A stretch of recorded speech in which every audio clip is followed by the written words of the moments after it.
Good evening, Nick family, and welcome to the Queen's Court. My name is Stephanie. I'm your host.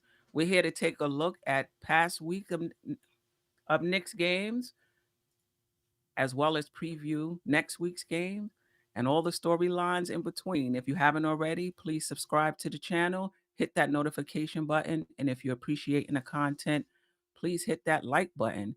Shout out to those in the chat, those listening now, those who listen later, the MBK network of shows, friends of MBK in the Queen's Court, and all the guests that rock with me these past few Tuesdays: Apollo, Dre, Rick the Ruler from God Up Knicks, Divine from Knicks Real Talk, G-Man from the Park Couple, Ron Still Nick Fans, E-Rule, Die Hard, Knicks Podcast, and State. I appreciate you guys. Please come back. You have an open invitation. Knicks have played 17 games. We're 9-8, just 1-2 over the past week. Still second in the division, seventh in the conference. Tough slate of games coming up this week. Are we up for it? We shall see. I'm joined by Tony Crow from Knicks and Bruises, Uncle Fulio from The Controversy. Welcome back, fellas. It's been a long time. Good to see you. How you doing? Salute, Queen. Salute, Queen. Good to see you. Always glad to be back. And finally, the Knicks are off on Monday, so we got our normally scheduled program in the shows. It's always a pleasure to be on with you, and looking forward to the show. Let's get it. Yeah. Yes, sir. The crew is back together. I'm glad to be here. Your blackest time. Definitely. So I'm just gonna quickly go through the last three games, just sum it up a little bit, and then we'll talk about this week. We played Orlando at home and lost. Very disappointing game. That's all I'm gonna say. That's all I'm gonna say about that game. We won at home against Houston. It was a bit closer than I'd like it to be. We pulled away in the fourth quarter with the heroics of Burks, who had 17 of his 20 points in the fourth quarter, 4 or 5 of his steals in the fourth quarter, and I believe 6 threes in the game. I think it was 4 minutes, 6 minutes left. We were down 4. I just could not believe it. I didn't sense any urgency on the Knicks' part, but we were able to win the game. Then we played Chicago, at Chicago, lost. Closer than I thought. I did not think that was going to be a close game, only because not necessarily talent. I think the Knicks have talent on the roster, but their chemistry was much better. But our defense was better overall. I mean, we gave up 109 points, but I think at halftime it was like 49 points, like a pretty low score, on its way to being a low scoring game. Levine did not shoot well, though he did hit some big shots in that fourth quarter. I thought RJ played good defense on him. I think RJ had 14 or 15 rebounds, but his shooting, was just not good. And we'll talk more about that. Randle looked more like himself, which meant being on the ball even more, in my opinion. But, it works, and that may be what we need to do right now. In the fourth quarter, DeRozan came up big for them. We missed some shots. And that's all she wrote. We lost the game. So, fellas, just your general observations from this past week. Roller coaster. Yeah. Up and down. We were in pretty much all the games. So I love the fight. I think there was definitely improvement in the overall ball movement over the past 3 games. I think the defense is getting to a point where we actually could be considered a good defensive team. And I think we can still improve in that area. But the outcome, the results ended up, coming up short. I did want to add, though, I think Burks had 7 threes, because I'm pretty sure he was 6 for 6 at one point. He missed that one that Julius gave to him, like with like a second left to shoot, and then he ended up making one more. And then RJ, he's struggling, but man, you gotta be impressed with his defense, his rebound, his ability to stay on the court, because he's doing other things, even though his scoring wasn't there. Good point. For me, it's the improved defense. I know we talked a lot early in the season about how bad the Knicks' wing and perimeter defense has been. I think our defense has been better the last 6 or 7 games or so, and throughout the past week. And I think that's primarily due to the second unit and the emergence of Emmanuel Quickly and Alec Burks, what they're giving us on the defensive side of the ball. We know offensively what they can do and how they can get hot. Emmanuel Quickly's lightning in the bottle, but the improved defense is what's helping this team, stop other teams, so to speak. And I'm really impressed by the defense. Offensively, it's still a work in progress. I think we've seen some good things last night in the Chicago game to tell us that the offense is gonna be better. But I think, really right now we're a defensive team, and we got to put the ball in the hole and get those knock down those easy shots and layups. And I think we'll be okay. Yeah, no doubt. I think what I noticed was that Kemba getting less minutes. I mean, I know, he looked good. And Sam, if you didn't get an opportunity, please check out the shoot around where Sam kind of broke down particular plays of the Knicks offense in the two-man game between Kemba and Randall. But my thing is, it seemed to me, I could be wrong. I haven't checked the numbers that Kemba's getting less and less minutes. He's like almost in that elf role in the first and third quarter. So let's just see if that'll change, given, him playing off Randall and how that looked. But again, the Kemba and Fournier additions to me didn't look any better this week. Fournier did play in the fourth quarter against Houston, but when we got those two guys, I'm sure, at least I thought that Fournier would be playing in the fourth quarter. I didn't know whether Kemba would in the game, probably Rose would in the game, but I just thought he would get more minutes. So I think that's something I noticed this week is that those two guys still are not as integrated into the team and into the offense as I would like them to be. And that, leading me to believe that less talent and chemistry seems to trump more talent and not having chemistry. So 1 to 12, I think the Knicks are as talented as any team in this conference, but the chemistry is just not there. I noticed that RJ continues to struggle. And quite frankly, I'm tired of saying he's just 19, he's just 20, he's just 21. It's just one thing to miss shots. It's just a whole other thing to just look a bit out of sorts. And I think the last thing I noticed was in the Chicago game that Randall was doing Randall things. He was, um, he played well, but he was back to being a bit more ball dominant. And I'm not talking about hogging the ball in the half court. I mean, just really basically playing point guard, bringing the ball up, distributing, being basically the point guard of this team. And he seems to function better that way. Our offense has been struggling. So, if that's what it has to be for now, that's what it has to be for now. In my opinion, though, and we could talk more about it, I think our ceiling is lower if Randall is playing point guard and facilitating our offense. And I think that's what we saw last season as well. But any other comments on this week before we get into some team observations?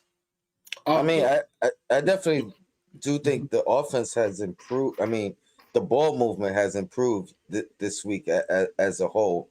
Mhm. So that was encouraging. I think we've seen Tibbs kind of show a change in what he normally does with rotation changes and the benching of Fournier, the benching of Kemba. I think RJ was benched in this stretch in the fourth quarter. So he's willing to to shake things up, and he wasn't that willing last year to do that. So if a lineup change is needed, I'm a little more encouraged that he may lean towards it. And I'm sure you're gonna get to the injury reports and everything, but Right. we're gonna see a lineup change out of necessity coming up. So Yeah. Mentioning Tibbs, go ahead. Go ahead. I just wanted to add, I wanted to comment on something you said, Queen, about our ceiling being lower. Honestly, I think, and you got to look at those moves that we made in the offseason as, they're not really helping us as much as they should be. Yeah. Kemba Walker is not a facilitator. That's just not what his game is. And I think just we had Yeah. incorrect expectations about this team, especially in an improved Eastern Conference. I think that it was a little bit premature to say that this team was going to win 50 games or do anything more than what they were doing last season. And to be honest with you, I know Knicks fans are not going to like this, but I think Reggie Bullock and Elfrid Payton fit this team better than Evan Fournier and Kemba Walker. That's just how I feel about that. Yeah. But I think at the beginning of the season, though, I don't think anybody thought it would be this type of a disaster. And I do remember saying if everything broke right, and for me, that meant Fournier playing well and Kimber, not being injured and being able to be on the floor. He's not on the floor for for other reasons, but Right. pretty much the same effect. I'm a bit encouraged by the offense, though. I'm not ready to. I'm not ready. I'm not ready to say that we're not going to be a good team. But this is what I will say. Randall playing the same role that he played last year is what we need to do. He seems to be comfortable in that role right now. Um, before that, trying to play other ways, he was just really discombobulated, didn't look like himself. Chicago, he did. So fine. That's what we need to do.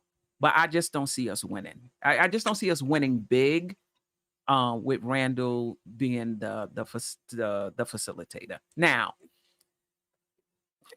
and probably, and it's, for me, it's because of his decision making. It's just his decision making, and I just think he could get easier shots. The team can get easier shots. But I hope I'm wrong. I hope I'm wrong, that they bring in other players that maybe fit better with him. But him as guard of the team, I don't know. Tony? You guys seem Yeah. to be more discouraged with where we are thus far in the season than encouraged. Is that a fair assessment? Based on the expectations, absolutely. Very, very discouraged about where we thought we would have been compared to what we are right now. Right now, we thought we were going to be a better offensive team. That's not the case. We thought that, our defense, would take a drastic hit, which it did initially in the season, but it's starting to get better. But we're just not the team that we thought would be at the beginning of the season. I think that's why it sounds like we're more discouraged more than anything.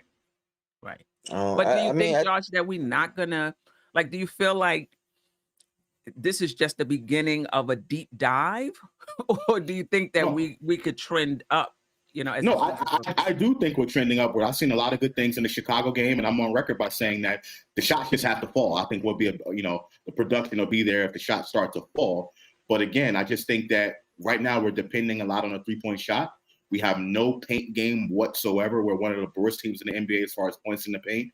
And if the shots don't fall, what do we have to rely on outside of the three ball? We have no no other way of getting the ball in the basket. So I think that's my concern right now. I thought the Knicks would be a little bit better in the paint, but Kemba is not going to the paint. Randall can't get to the paint because Mitch Robinson's there, in my opinion.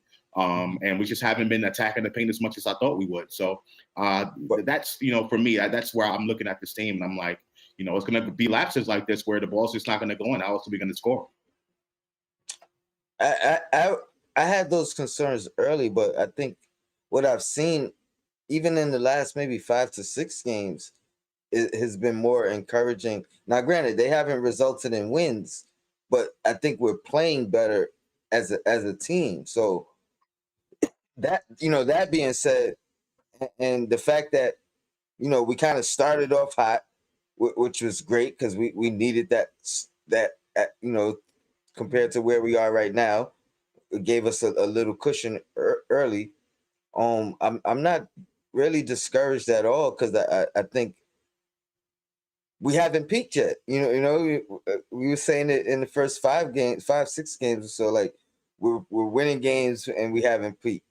And we're winning games and we're struggling. We're not winning the same games, but to me, we're visibly better defensively. The offense, it's not bad shots. It's just them not falling.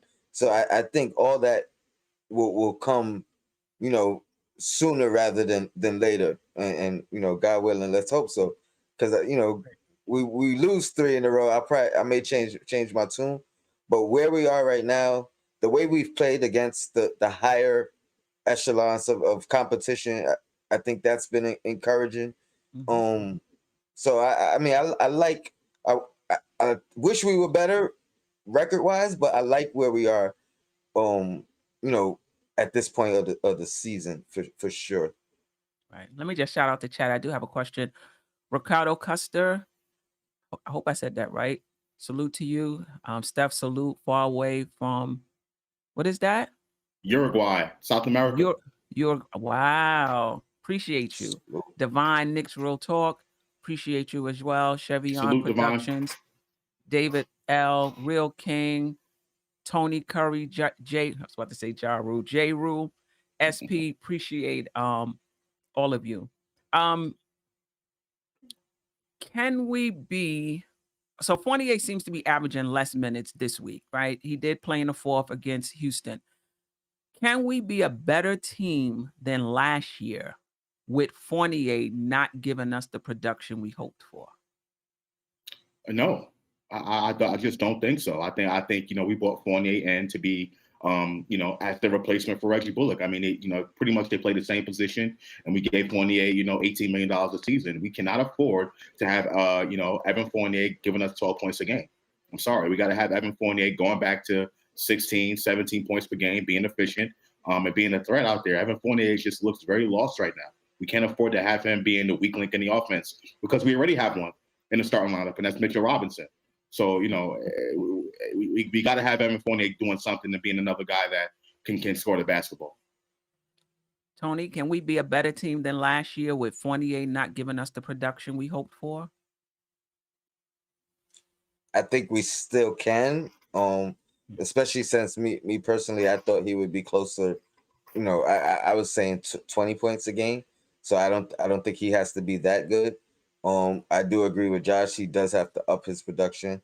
But even 14 and 15, I think would be enough for us to be a better team. Other things are gonna have to fall in line as a team, obviously. But yeah, we don't necessarily need him to be a 20-point scorer. I don't think we necessarily need him. Like, he could stay at 12 if his shots are, if his percentages are high, and if he begins to do other things on the court, like we see from RJ. And just to talk about RJ real quick, like that the defense, I think is been great so far. So great as of late. He's back on track, and his rebounding. So he's doing things that is keeping him in the game for the most part. He did get benched one of those fourth quarters, but that just proves that there's other things that Fournier could do to get on the court in the fourth quarter. Yeah, I mean, I agree, but I don't think we're going to reach our ceiling unless somebody else takes a major leap, right? Unless somebody else takes a major leap. Better than last year, I think we can be. That may not be our ceiling, but I think we could be better than last year. Well, I'm saying I think we can if somebody else makes a leap. But if nobody makes a leap and Fournier is playing like this, I mean, the expectation was that he would give us some production. And it's not even the number of points, it's him hitting his shots. It's him moving the offense. And it's just not happening. He's not even playing in the fourth quarter. Queen, can I ask you a question? What do you mean by better team? Do you mean wins and losses? Do you mean seeding? What do you mean by better team? Because there's a different interpretation to that as well. Yeah, that's a very good question. The ability to go past the first round, regardless of what our seed is, regardless of what our record is. Do you see us getting past the first round with Fournier not playing up to expectations? Absolutely, positively not. Absolutely not. Evan Fournier needs to step up, particularly come playoff time. There's no way the Knicks, like you said, unless someone else takes a major leap, there's no way we're going to be able to win a playoff series with Evan Fournier playing the way he's playing right now. Absolutely not. We got to have him stepping up. And like Tone is right, even if he gives us 12 to 14 points per game, be efficient. You know what I'm saying? Let's not, these 2 for 11 games and, sometimes coming out with 5 points, that's just not going to cut it. We didn't give you $18 million so you can get that kind of production. So I And just if need he, Evan Fournier. Yeah. no, I'm sorry, go ahead. No, I need Evan Fournier to at least, if you're going to give us 12 points, at least make it more efficient. At least, knock down the shots that are there for you. And I think, we'll be a better team that way. But to come out, shooting 2 for 11 and 2 for, whatever that is, that can't happen. $18 And million. but the thing about it, if he's more efficient, he's going to get more minutes. The reason he's not getting Yeah, minutes is because exactly. of the inefficiency. And somebody asked Tibbs, "What do you want from Fournier?" He says, "Shoot, shoot, and shoot some more." So basically, if he's hitting his shots, he's gonna be in the game. Um, Anybody down on Tibbs? I know the chat, and multiple, not just in this show, or multiple shows, are really, really down on Tibbs. Are you guys down on him? I think, to me, it's clear that it's still, as funny as it's gonna sound, but even he has a learning curve. I think Tibbs is still learning and adjusting to this new roster, and the same way I'm still willing to kind of wait it out a little bit and give the players some more time to reach their full chemistry and things of that nature. I think the same goes for Tibbs. So I'm not down on him. I think I've liked more of his adjustments and things that he's changed this year, as far as like his MO wise, than things that I'm upset with him about. Like, he's willing to try things that I didn't see him doing, or he wouldn't have done last year. So I think he's still growing as a coach, and I'm with it for the ride. Yeah, I mean, so the only thing I would say that I would hope that Tibbs would do better is the rotations. When guys are on the floor, not necessarily, what he's doing as far as calling plays and schematically. I think Tibbs will be fine. He has been making some adjustments lately. I think that's a good thing about him. But his personnel groupings, to me, that's the biggest thing that I question about him. But he has his way about going about things, and I think it's too early for us to even say anything about Tibbs and him doing anything bad. So I'm willing to give it some time.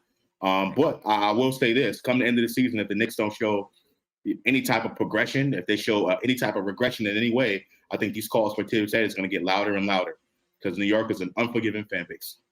Yeah, that's for sure. But I will say this though. You, as a coach, yeah, you got to put the right players on the floor schematically, whatever. But the players have to shoot. They have to hit shots. Yeah. If your best players do not play their best, you're not going to win a lot of games. It's just that simple. Like, so for me, the difference between keeping Quick out there for 3 more minutes as opposed to putting Burke in, and this one was so hot, you should have gave him 30 more seconds. To me, it's just speaking to the fact that the players are not playing. They're getting the shots. I don't have a problem with the offense. They're getting the shots. Well, sometimes I have a problem with the offense, but the execution of it, they're just not hitting it. I mean, Tibbs, to me, I agree with you, Tony. Searching, trying to find solutions offensively, defensively, like he have 3 people from the bench because they have continuity, and throw in 2 people from the starting lineup, like RJ and Randle, just to see, what they can give. So for me, he just looks like he's searching as well, like trying to find the combinations. And right when you think he has it, like that 4th quarter combination, here come Quickly didn't no play well. So you can't even have like a set closing unit. You're just gonna have to go by whoever's playing that game, which is what he did last year as well. But I just think that a coach looks good when the team is fluid and scoring, and the coach looks bad, when they're not. And part of this stretch, I think Rose has kind of regressed a little bit, and you know what I mean. Like, that may have a huge effect. Like, going back to like what you said about Quickly, like as soon as we think we have, Rose has been the most consistent, Nick, up until maybe like the last 4 or 5 games, where I think he regressed a little bit. So even just that little piece may be affecting us winning a game or not. I mean, uncharacteristically having 4 turnovers or something in consecutive games and Right. things of that nature. So I mean I'm not discouraged and I like Tibbs' adjustments so far more than his stubbornness of past. In the past. Yeah. I do want to say about the rotations. Like I said, I'm not totally discouraged. I think it's still a long season to go. But when I mention rotations, I'm talking about like after halftime. Like after halftime, every single game you see the same starting lineup out there, and the third quarter is the quarter that gives us trouble. And I have yet to see him make that adjustment, put a new lineup on the It's the floor coming out of starters halftime. though, Josh. I Like know that. That's Yeah, what I'm saying. and, No, and he's I know. rocked out with the bench like way more than he would have in the past.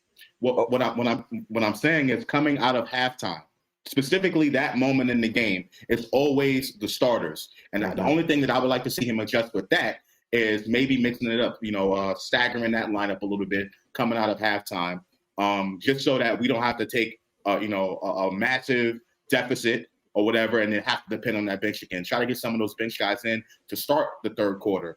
That's something an adjustment that I would like to see him make. Instead of going with the starting unit after every halftime. You know what I'm saying? But every team does that, Josh.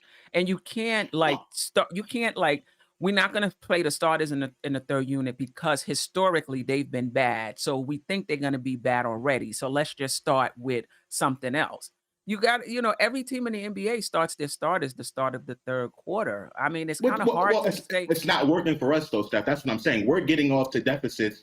And I'm not saying put the bench out there to start. I'm saying just stagger it up, mix it up a little bit. I think certain guys play with each other much better. Like I said, I think RJ Barrett plays with the second unit better. Maybe you can start off with Emmanuel Quickly out there, running offense with Emmanuel Quickly, or come with a small ball lineup out of halftime. I think his out of halftime adjustments need to be better as far as the lineup that he puts on the floor, because it's been the same thing every single game, and it's the same thing as far as what happens. Coming out of the third quarter, we don't get off to good starts, and we have to depend on the bench to get us back in. So I just want to see them change that up a little bit. Not necessarily start the game, but coming out of halftime. That's I think it's switched around. I think we've had I think we've had third quarters where that's where we made our comeback. I think we've had fourth quarters where that's where we made our comeback. So I think it's changed throughout the year. I don't think it's always the third quarter. Like sometimes that's when we actually made our run, or you know what I mean, to come back. I mean, I would in my say, opinion. right. I would say if you want to bring the bench in earlier, that's fine. But I just don't think you could start the third quarter without your starters. I mean, I think that's just sending a message to them that I already know y'all not going to get it done before the quarter even starts. So I'm gonna switch it up right now. I just think it just sends a wrong message. I think you have to actually wait for that to happen, and then you could pull people earlier.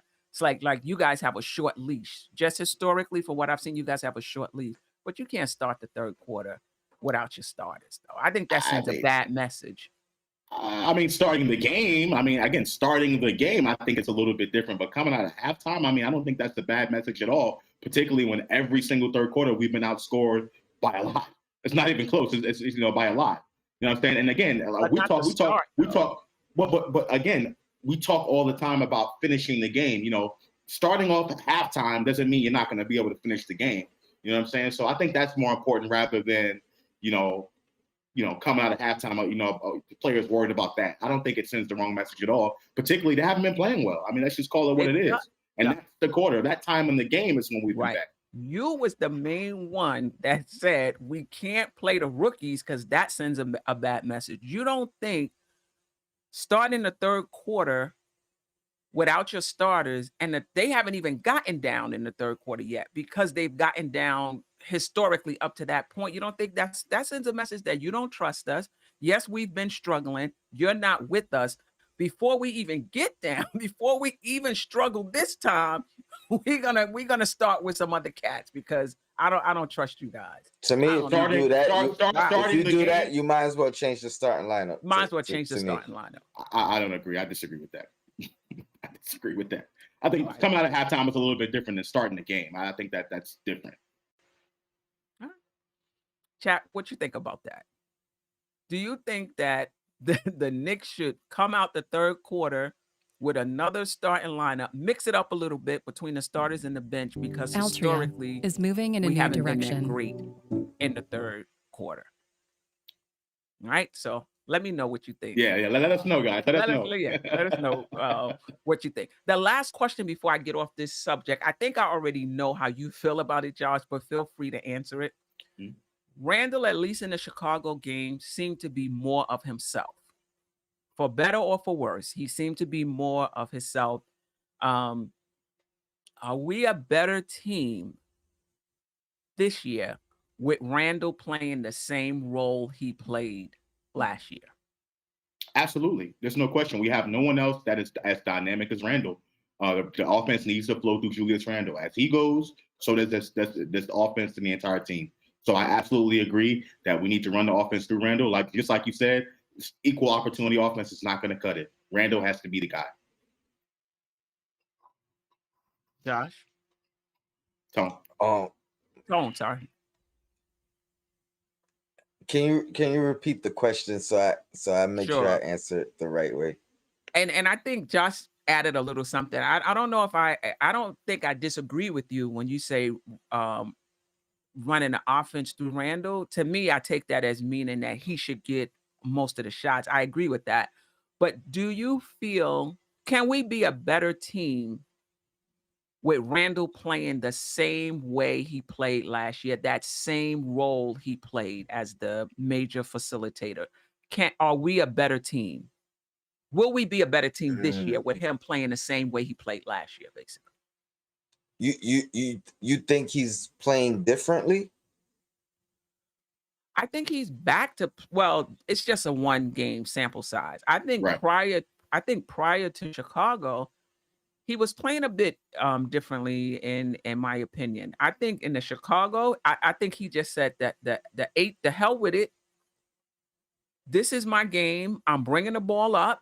Everybody, he was directing traffic. He just looked a little different. He looked more poised. He looked more in control. He looked more like, this is my offense. I'm playing it the way I played it last year, distributing to everybody. He just looked more like last year than the prior game. I think last night he just was super efficient. And I think that's what changed. Not necessarily your perception, but I think that was a difference of something that we haven't really seen this year from him. He was super efficient, but I think his style of play was what we've seen and what we've been seeing in this year and last year.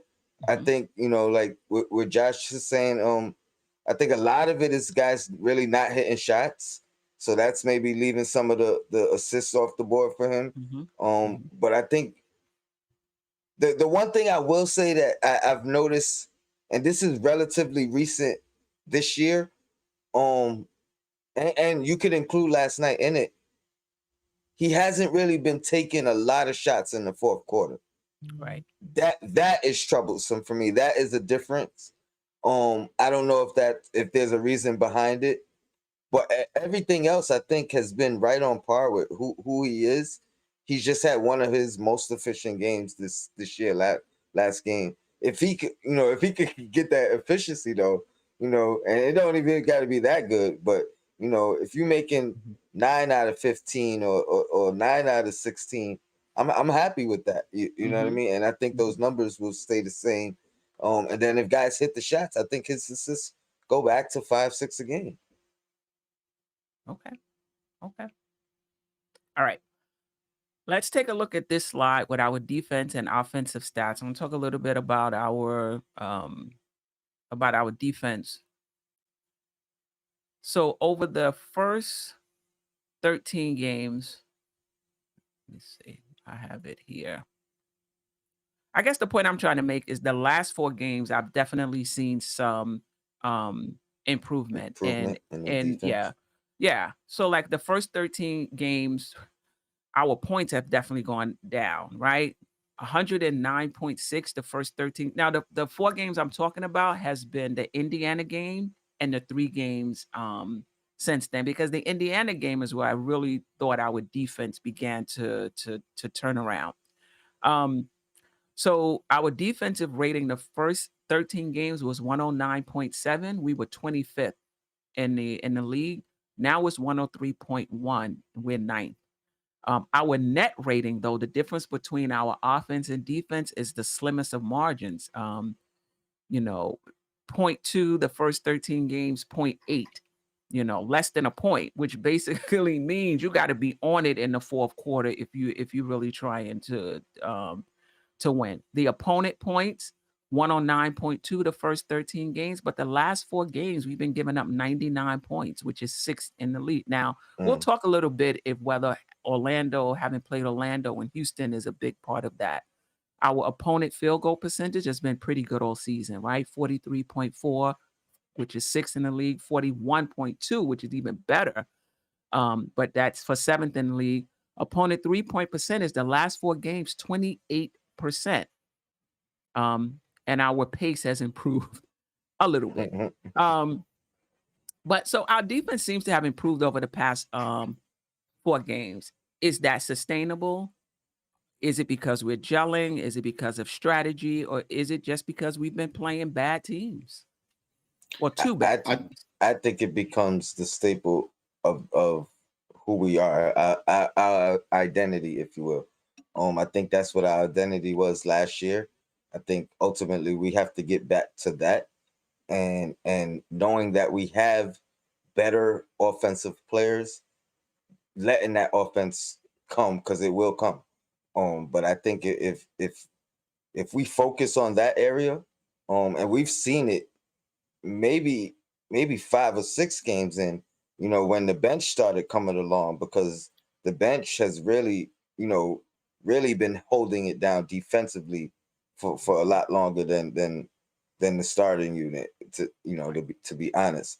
So if Tibbs is rocking with the guys he's familiar with from last year to now, and I think we've seen more of that as of late, especially in these 4 games. I think that's what it's boiling down to is, we haven't seen Kemba in the fourth. We haven't seen Fournier in the fourth. The guys who we've seen are the guys that know how to play Tibbs defense and have a year of experience doing it. So to me, the biggest difference between the last 4 games and the first 13 games for me defensively is effort. I think our effort has been much better. A lot of times when you see opposing teams trying to get shots up, it's at the end of the shot clock. The Knicks, inexplicably sometimes commit fouls at the end of the other team's shot clock. We bailed Chicago out a lot last night as far as late in the shot clock or what have you. And we're forcing teams to go deeper in the shot clock, which, they get less shots up and they don't score as many points. So I think, and that's all due to effort, in my opinion. And I think that's, due to the effort of the second unit, primarily Quickly and primarily Burks, who stepped their defensive games up to a whole nother level this season. And I do expect it to be sustained. I think the Knicks are going to give effort. As long as we play for Tom Thibodeau, that's what you have to do. We're not going to be the best defensive team, but I think it is an improvement and it's a step in the right direction. And I think it's something that we can sustain. I don't think it'll be, as elite as it was last season, but it's definitely a step in the right direction. If our offense can come around, I think that'll improve the net rating. Yeah, I mean, we're in the top 10 right now. I agree. I do think some of it is effort. I don't think all of it is effort, though. I think that I agree with Tony. We're limiting the time our poor defenders are spending on the court. So our perimeter defense is better. Kemba is not out there as much. Fournier is not out there as much. And as a matter of fact, Fournier's defense looked actually a little better in the Chicago game. If he could play like that and continue that, that'll be great. And I agree with you, Josh. That may have just been effort on Fournier's part, because he was fighting over those screens. He was offering some resistance. Even if you get beat, with a screen and it knocks you off, you still got to follow the play and try to get back. Yeah, right. Try to get back in it. And I go ahead, Tony. I was just gonna say that's one of the things that I was trying to point out early in the season about Fournier. That if he gives the effort, that's gonna take away from a lot of what we're lacking defensively, as far as what we lost. And so I definitely agree with the effort part on Fournier's part. Yeah, and then I also think our rotations are a bit more disciplined. I think early in the season, the entire team was flocking to, if somebody got into the key. And I think now we're being a bit more disciplined about hedging, or maybe one or two people helping out and the others, staying disciplined in terms of their in terms of their rotation. And let's not underestimate Noel being on the court and just Oh being yeah, that rim protector and erasing some shots that do get to the rim. We'll talk more, more about him, but he's been great for us as well. All right. And so yeah, I think we all agree it's better for various reasons. But we do think it's sustainable. Can we stay in the top 10? I hope so. I hope so. it's gonna get tough Yeah. the next 10 games. We'll see. We will see. Yeah, you will see. Shout out to the chat. Knicks Nation, Met Prez, Alton Lee, Salute, Von Cheetah, Anthony Hall. Appreciate all you guys for rocking with us today. Yeah, I mean, I think our offense is coming along. Again, Sim pointed some of that out today on the shoot around. So I'm encouraged, that we're getting shots. If we start hitting them and our defense can stay 10 to 12, Yeah, that would be huge for us. absolutely. That would be huge for us. Offensively, well, we talked a lot about our offense. Just going forward, what would you like to see? It's definitely gone down. We were scoring 109.6 points. Now we're down to under 100. That's like that Yeah, reminds me of last season, right? Where we had difficulty um scoring the ball. Our offensive rating went from 5 the first 13 games to 21st over the Mm. last 4 games, actually. Briefly, I mean, we were spending a lot of time on the offense anyway. I'm not sure what else there is to say about it, but what would you like to see, Josh? and I know me and Tone disagree on this. We had a lengthy discussion on Knicks and Bruises about this, Missed it. but I want to see the Knicks go more small ball. I think the small ball lineup opens up so much for this offense. Yesterday against Chicago Bulls, you've seen when they put Randle at the 5, and it was by not I don't want to say mistake, but it was like a gift and a curse. Yeah, and Nerlens Noel was in foul trouble, so they had to go with Randle at the 5, and Randle's going to beat most 5s in the NBA. I'm sorry, he's going to do that, and I think having Obi out there playing the 4 spreads the floor out. It has wide open lanes where if the 3 ball is not falling, you can depend on Julius Randle getting to the basket. Julius Randle's our best screener, right? I think Mitch Robinson is a little bit of a liability out there. Offensively, that is, not defensively. Offensively, he's a liability out there. And by putting Randle at the 5, I think you solve a lot of issues with this offense. That's not saying not to excuse them for not making the shots that they have now, Right. Because RJ and Fournier have had a lot of open shots, and I think those shots eventually will fall. But my thing is, if the shots aren't falling from deep, you have to be able to go inside. And that small ball lineup, to me, is the best possible lineup out there for the Knicks to be able to score some points in the paint via pick and roll, via alley-oop, via Randle getting in his bag on the inside, isolating, RJ cutting to the basket, Obi cutting to the basket. So that's the lineup I want to see out there, and I think that's just a winning lineup for us out there offensively. What do you think about, before I get to Tone, Jay Williams in the chat? Shout out Jay Williams, who said small ball will get Randle in foul trouble. We just need our centers to get healthy. I disagree with that. I think Randle defensively as a 5, it's not as bad as people make it seem. I don't think that there are a lot of 5s in the NBA that's gonna punish Julius Randle down low and force him in foul trouble. I don't think Julius Randle is that undisciplined. Now, if we go up against a Joel Embiid or Joker, yeah, that's a little bit different. Maybe it's Sabonis. Maybe that's a little bit different. But there's not too many centers in the NBA that I feel like Julius Randle can't guard that. It's that much of a threat out there to get Julius Randle in foul trouble. I just don't think that's the case. I mean, I agree that the small ball unit should be used maybe a little bit more. But I don't like it as a starting lineup. I really like it as some type of disruptor, something that makes teams adjust in the course of the game, rather than something that they could game plan for or used against us. You know what I mean? I like the way Tibbs is doing it, out of necessity, and then just as some type of change of pace or change of energy type situation, catch teams off guard.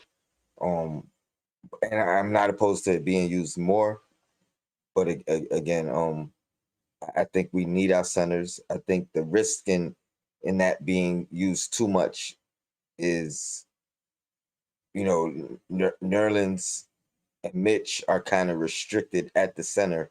They can't. Maybe Noel could play some four, but you know what I mean. Like they can't switch positions, so it's limited. Somebody's gonna lose significant time the more we use that lineup. I think it has to be strategic. You know what I mean? Right. Strategic, absolutely, but not long term. Part of the every. You know what I mean? Like I don't want it to be. All right, 6 minutes. We know the small ball lineup. You know what I mean? Like I don't want it to be predictable. I want it to be something that we use to catch teams off guard, use to our advantage, maybe 5 minutes at a time at most. You know what I mean?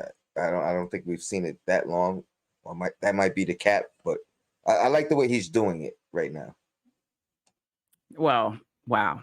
Okay, I'll get to that. There's three things I would like to see with our offense. One is fat chance. It's just not going to happen, and that is I would like to see somebody else facilitating our offense other than Randle. I would like to see somebody setting him up for easy shots. I think he would be much more efficient if somebody else is setting him up as opposed to him setting other people up. But I agree with Last Josh. game.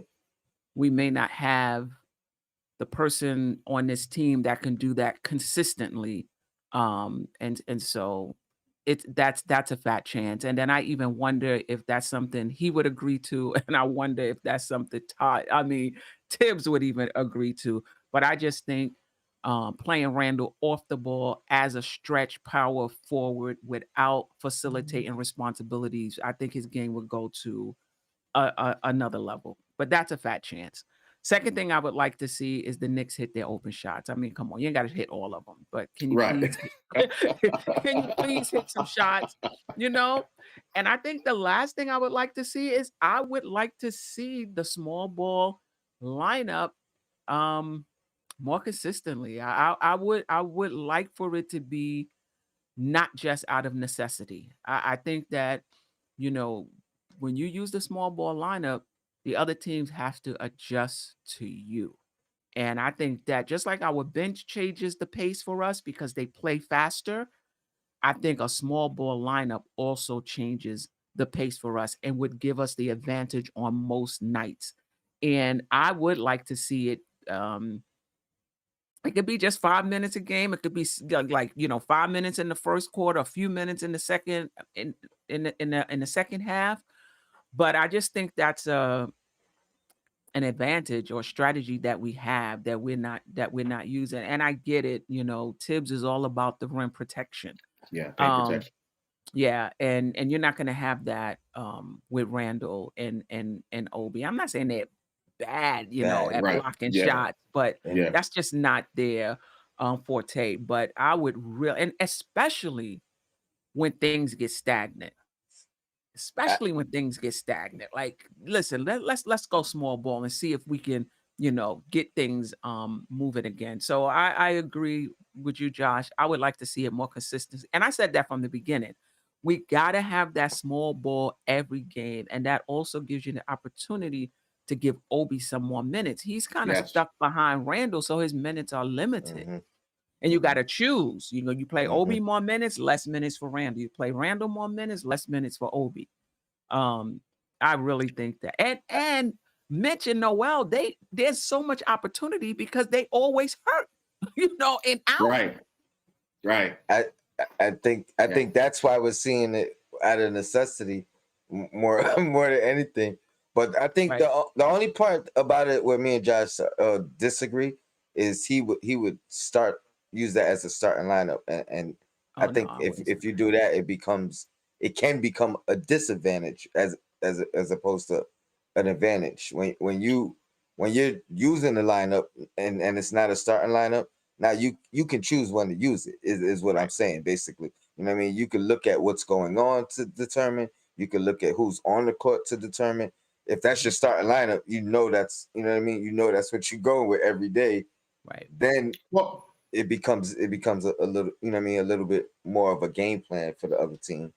Well, like I mentioned on many occasions, I don't want to make any changes to the starting lineup right now, but it is a possibility for me down the road. I mean, I just think that, that lineup out there we're not missing that much defensively without that lineup being on the floor, with that lineup being on the floor. I really don't. And hold on, wait a minute. Let me clear. Whoa.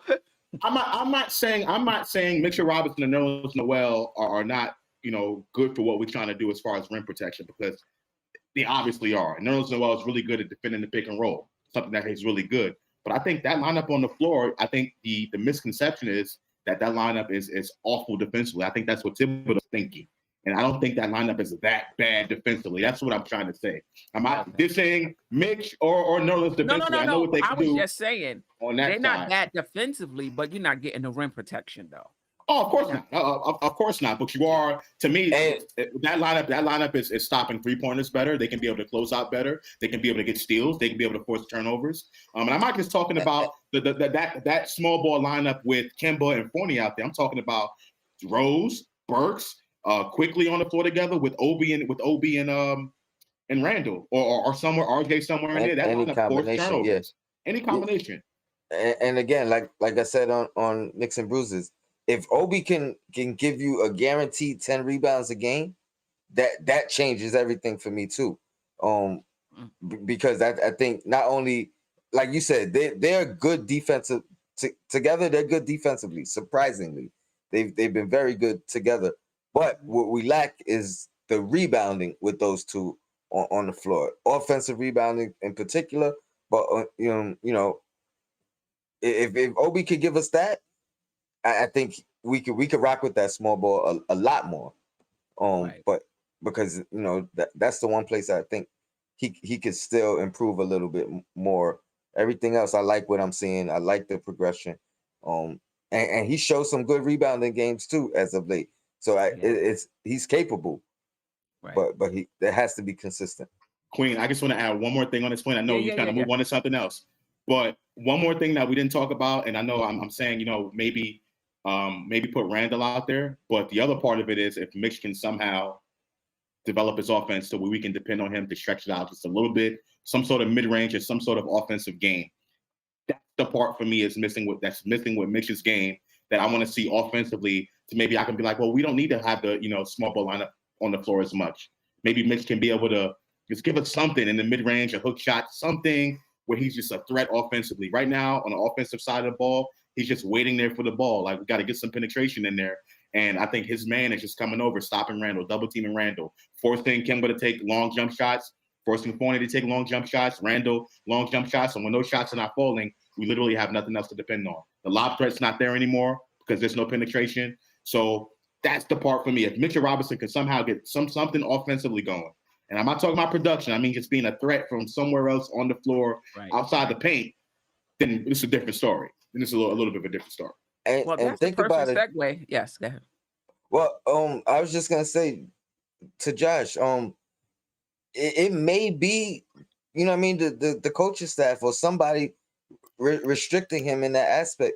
Because if you think about, even with Noel, going back to last year, and like we've seen a lot more of that from Noel this year than all of last year in the limited games that we've seen Noel in. We've seen some jump hooks this year. We've seen some mid-range jump shots from, and I knew he was capable of that last year from watching it in previous years in the playoffs, etc. So, it's gonna be hard for Mitch, even if it's in his arsenal, to release it at his age at this stage. And if you consider Noel being hesitant up until this point, I mean, you could. I don't see Mitch necessarily letting it out yet. Nerlens has a hook shot, Tony. He's been using it. He used it last season. He employs it this season. He has some sort of hook shot. All his barely, not at the rim.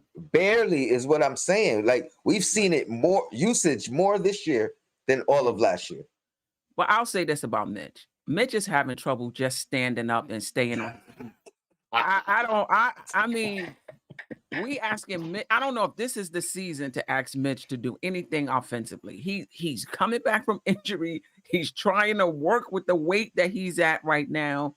He does not look balanced at all. He looked like those dolls, those little wobbly blow up dolls. Like, so I think right. Right. Come get your taxes done right here. But this is a perfect segue. I'm ready to start Noel and bring Mitch off the bench. I just feel like Noel is I'm gonna use Andy's word when he was talking about our offense today, crisper. You know, he said the offense was crisper. I said, okay, we got that Kentucky Fried Chicken offense going on right now. But he's crisper, he's quicker to the ball, he's rebounding, his pick and roll defense, like Josh said, is okay.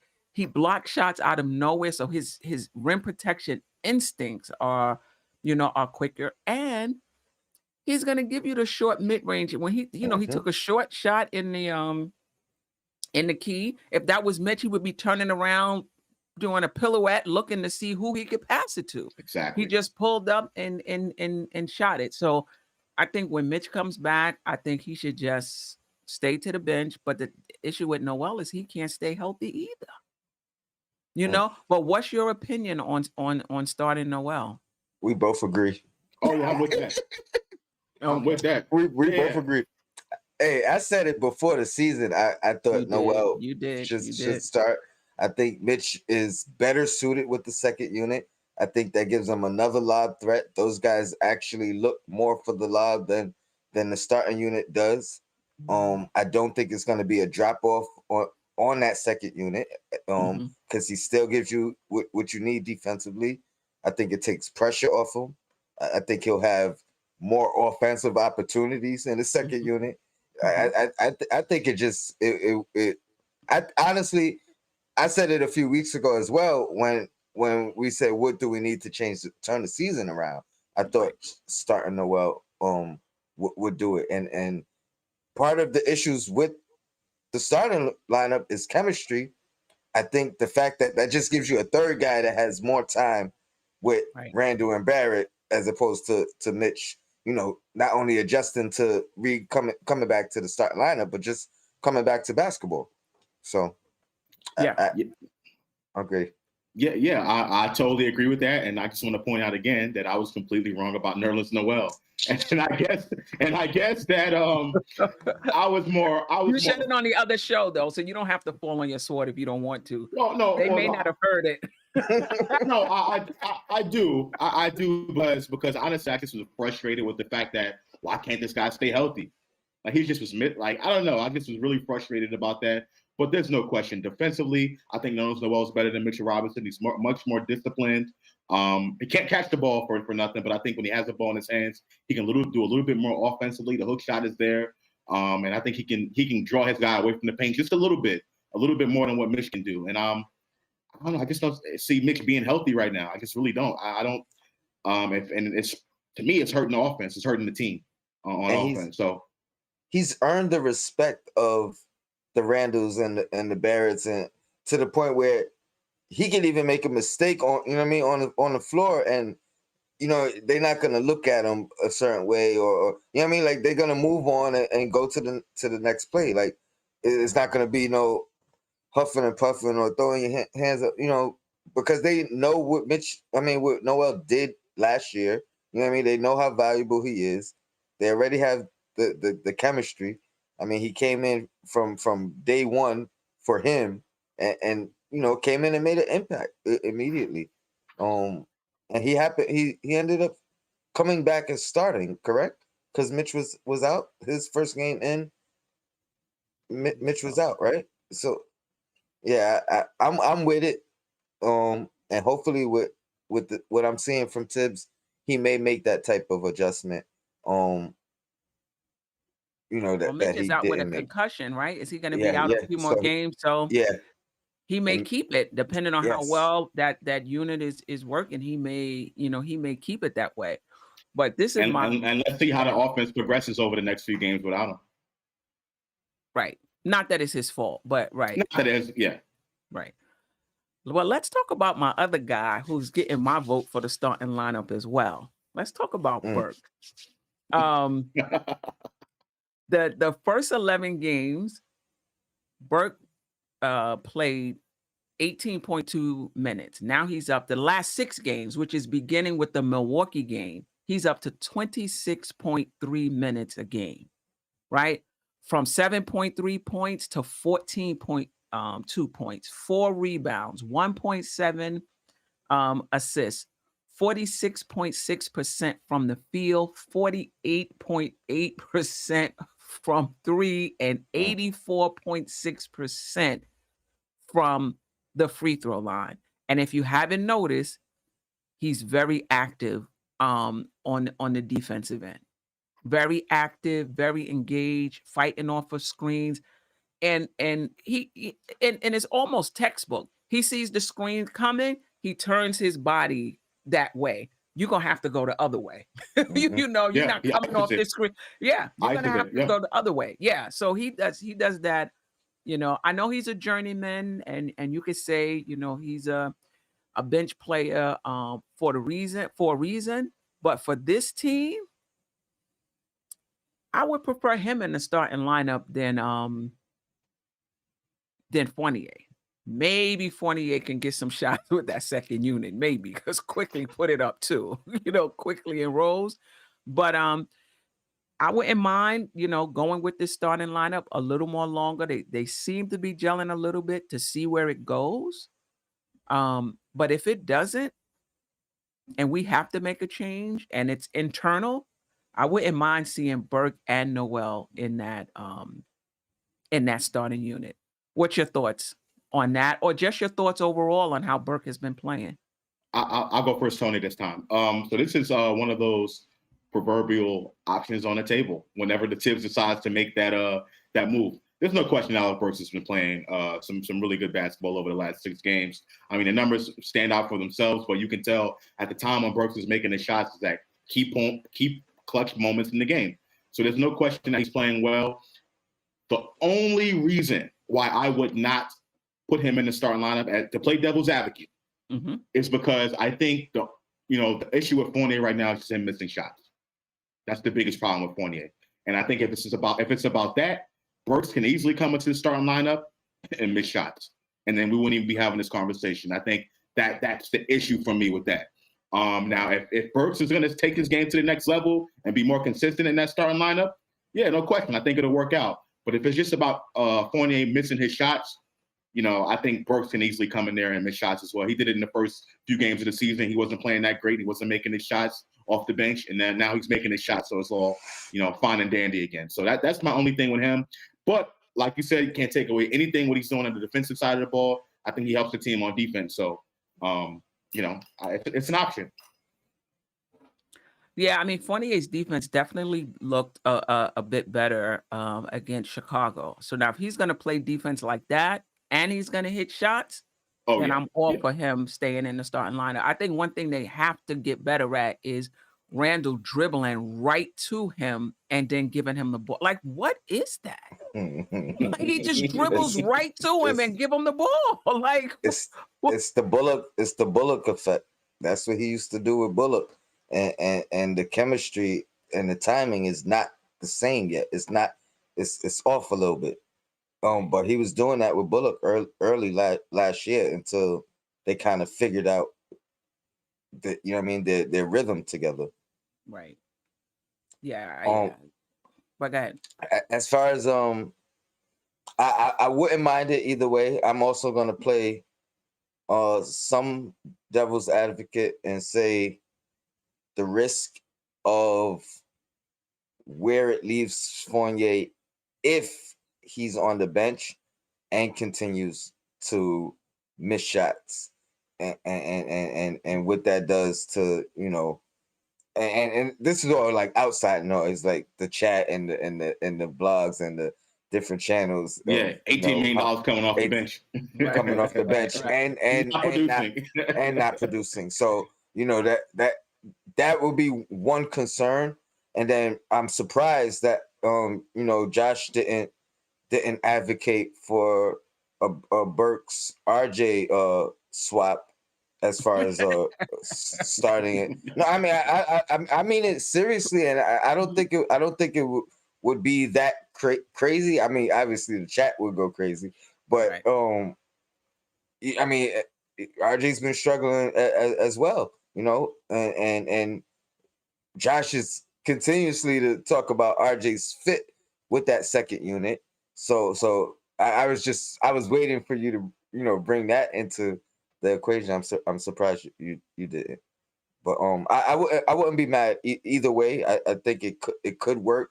It could benefit Fournier in obviously playing against second units. It's not like he hasn't been off the bench before. I think he's also a team type guy, so he should be able to still work with a dominant shooter like Quickly and a dominant ball handler like Rose. So I just want to say, I think it could work. Tony, it's an option on the table, but the only difference is I feel like Burks can play either the 2 or the 3, so let me just put that out there.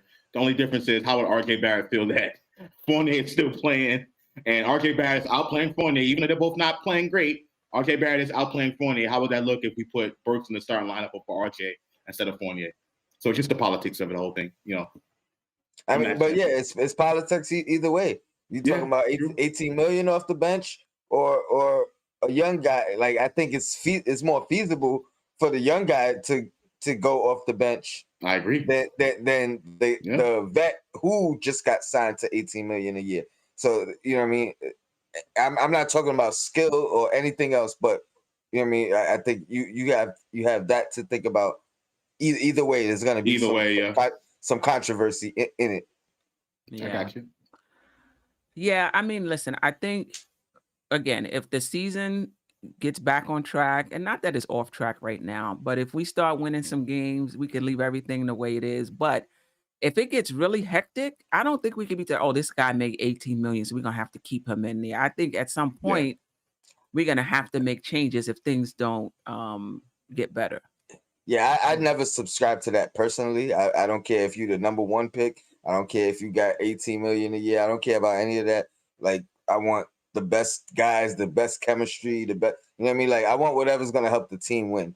So I don't care about it personally, but I know what's gonna go on in these comments. You know what I mean? In these videos and in these blogs, and it makes some content. I'll tell you that. Well, it's also the locker room, Tony. I think the biggest thing for me, the reason why I don't want to make those lineup changes right now is because I'm not worried about what the fans think. I'm worried about what the locker room's going to think. You know what I'm saying? Like, this is Tibbs. Again, Tibbs is the coach, and he has to be in the locker room with these guys every single day, in practice, after games, before games, shoot-arounds.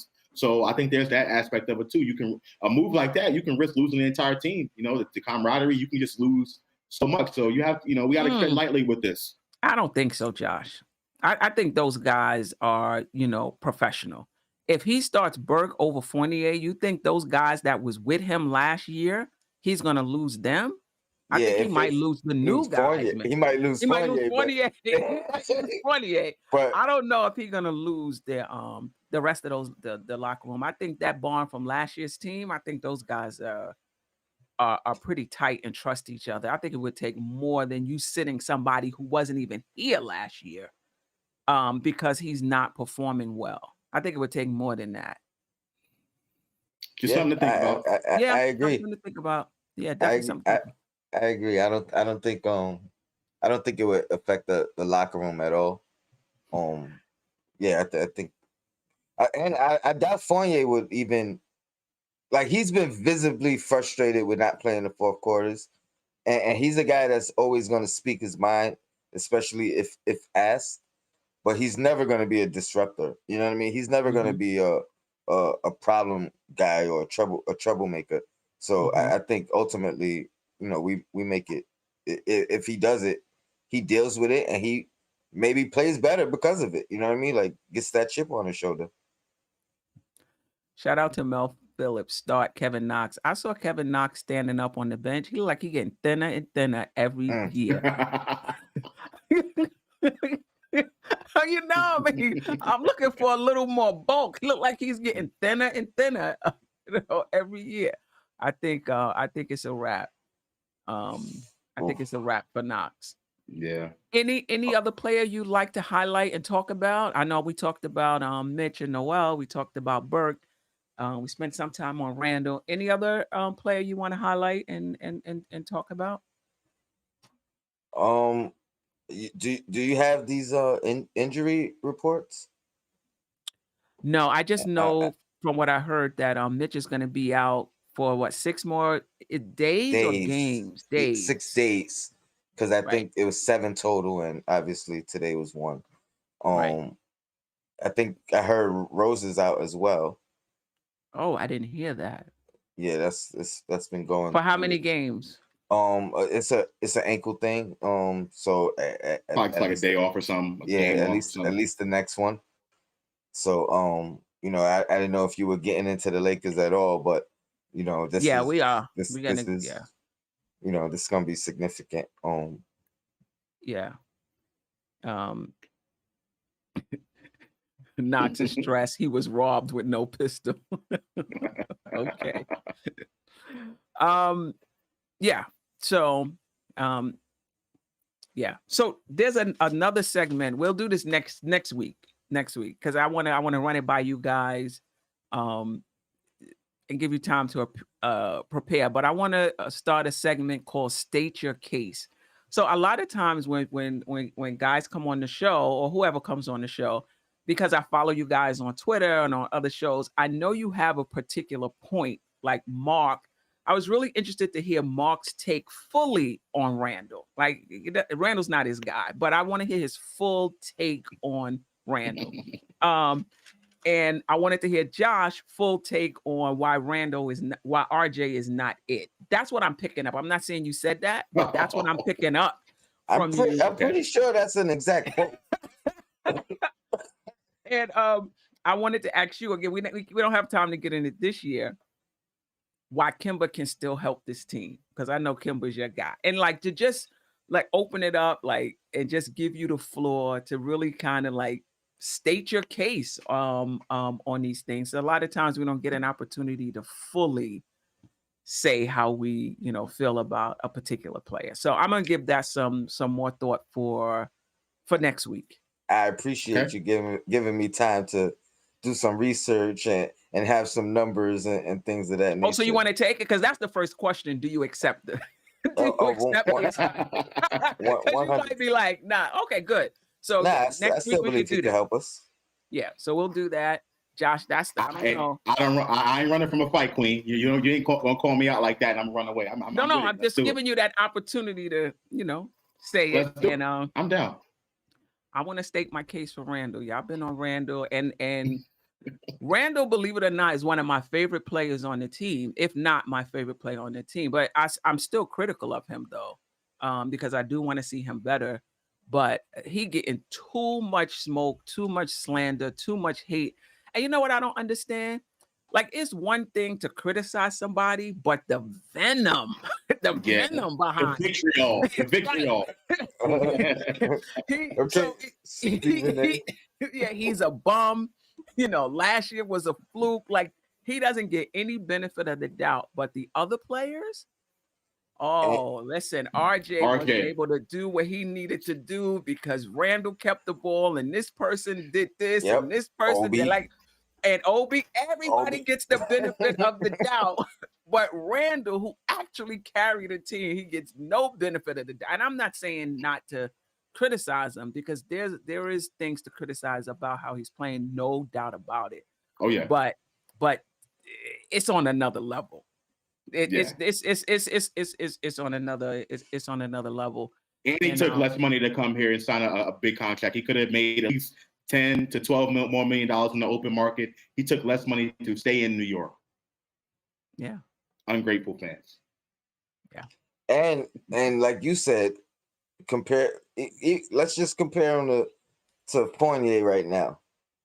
with the money we gave Fournier, which is pretty parallel to what Julius got, coming to New York. Mhm. I don't hear half the criticism, let alone with that same type of venom that the Queen is talking about. Right. People just don't like him. I think that's Yeah, what I it think that's what it is. that's what it boils down Because you to. could criticize him without all of the other stuff, you know? Um, yeah, I just don't get it. So I actually wanted Mark if he can explain that part to me, because that's the part I That don't part. get. I don't get the venom. I get the criticism. He holds the ball a little too much. He did well in the playoffs. I held him accountable last year. He did not play well in the playoffs, but it's just on another it's just on another level.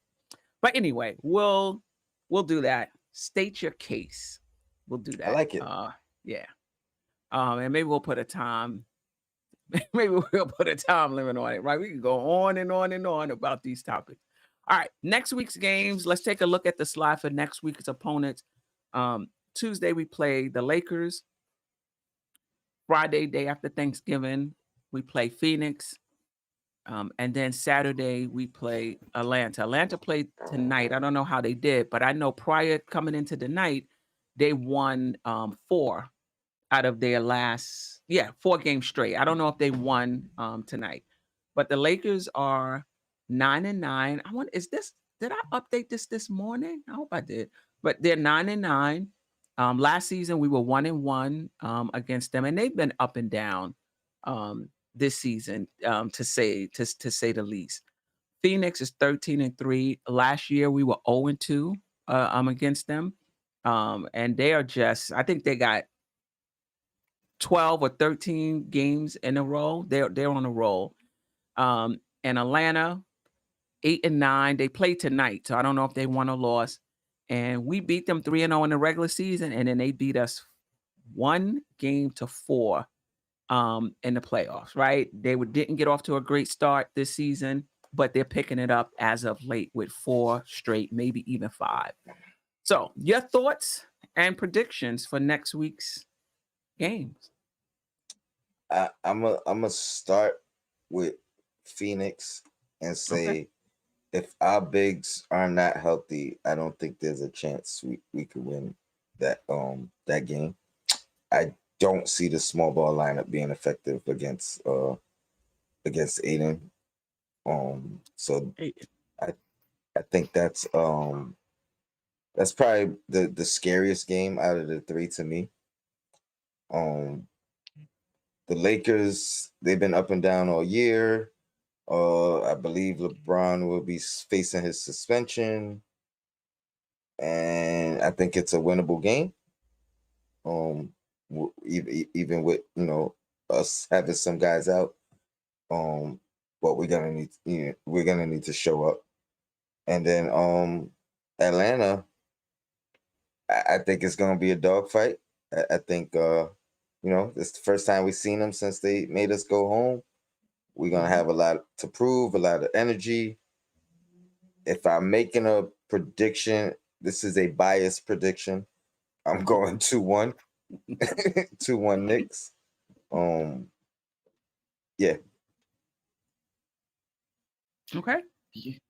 Yeah, I mean, I agree with Tony. I think the Lakers game and the Atlanta game are definitely winnable games, just based on looking at the record, based on LeBron James not being there, and based on Atlanta still, they're having an up and down season as well.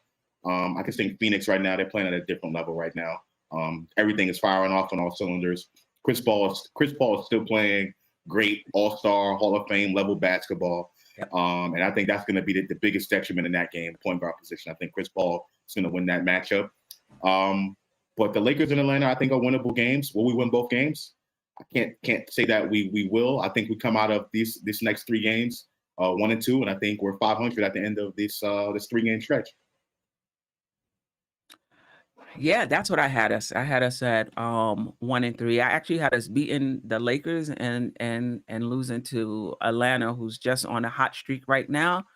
But a lot of it is going to depend on, is there going to be some progression from the Chicago game, defensively and offensively? And if it is, the Knicks have an opportunity to to go 2-1, to go 3-0. You know, I just still feel talent-wise, you know, Fournier is not playing up to par, but he's still talented.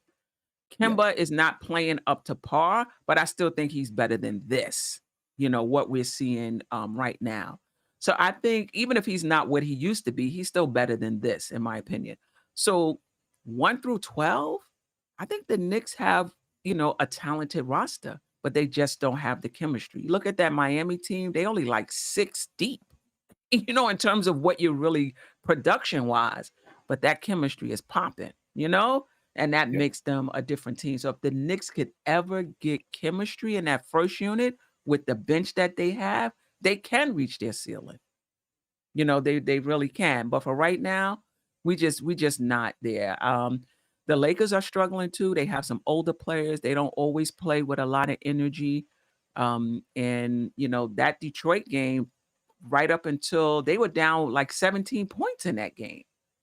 You know, at one point, Detroit coming into the fourth quarter, I thought they were going to win that game.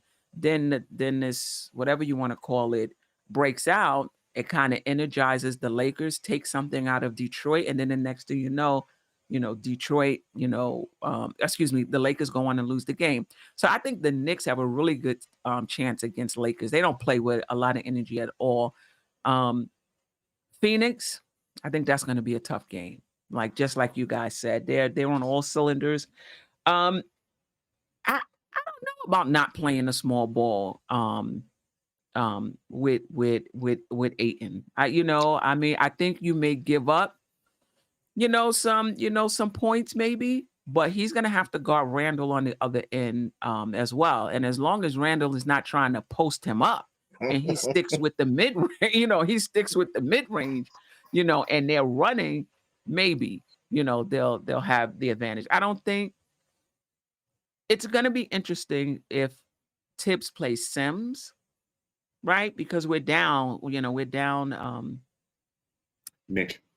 will Mitch be back by Phoenix? Will that be six days? He might be back I don't. When is the Phoenix game? Friday. Friday? No, right? Friday. I mean, maybe the Atlanta game he'll be back.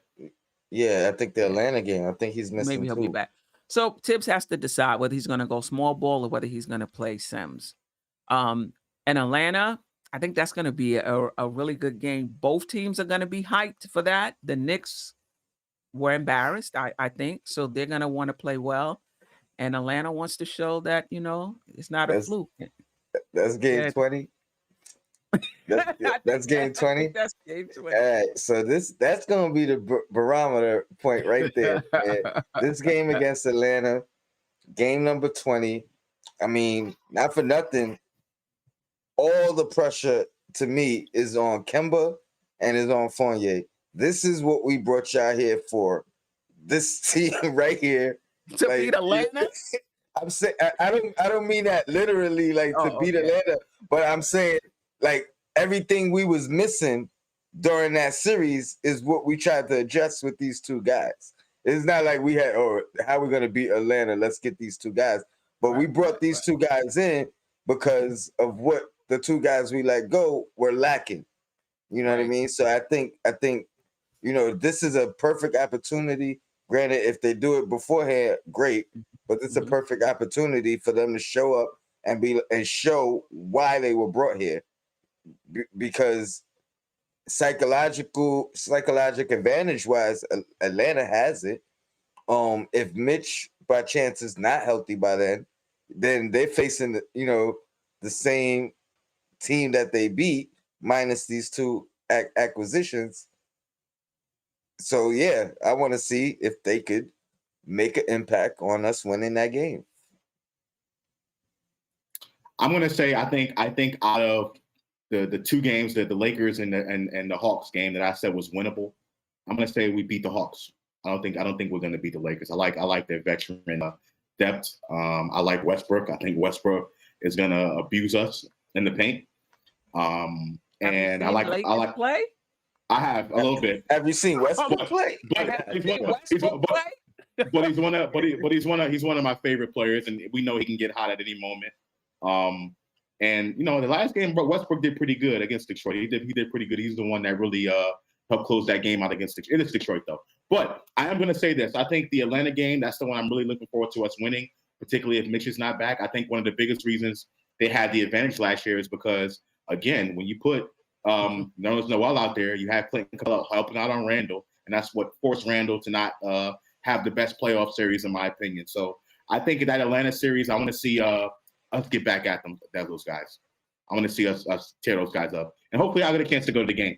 I'm not too far. I mean, when is that? Saturday? No, I won't be down there. Should be Saturday. Yeah. Yeah. We're not playing that well because I agree with Tony in this respect. I mean, I think we brought them there for more than Atlanta. However, those two guys in this game would be like a measuring stick for us to see has our offense gotten any better? Because part of it was Randle, but part of it was really not having any options when he did pass the ball. Those other guys were catch and shoot guys. They weren't people who could, players that could create their own shot. Create plays. And Kemba can, well, to a certain extent. Fournier can. I don't know what's going on with him, but he can. So we'll get a chance to see it. The only thing, though, is that these guys play limited minutes. They play limited minutes. So I'm not sure how much we're gonna see. Tone? I mean, they do, but that's because of their production. So I mean, I think if they're producing, they'll get an opportunity to close out. And then I also want to put some pressure on Noel because he was part of that's what made them able to do what they did to Randle. So he needs to be a threat. We've seen the little jump hooks, we've seen the little mid range, we've seen a 3-point attempt this year. I want to see all that in one game. If Capella's gonna play off you, make him pay. I don't care how you do it, whether what shot you decide to take, but make him play. No, make him pay, and don't let him double off of you all game long. You know what I mean? Because it wasn't even just Randle; he was just able to leave him and just defend the paint. So Right. Yeah. D Public Enemy, Knicks barely defeated a 1-14 team in the Houston Rockets, so we're winning every road game. Wake up, people. First of all, I said we lose the one. first 2 games is at home. Right? We play the Lakers at home, we play Phoenix at home, and we play Atlanta on the road. Now, we haven't been great. We haven't been great at home. And we did not look good against Houston. We'll see. I think that when we meet back here next week, these 3 games is going to tell us a lot about the direction that the Knicks are going. Are they trending up or not really? Any last words? So I have us 1-2, and 2-1 for Tone. Yeah. I have us 1-2 as well.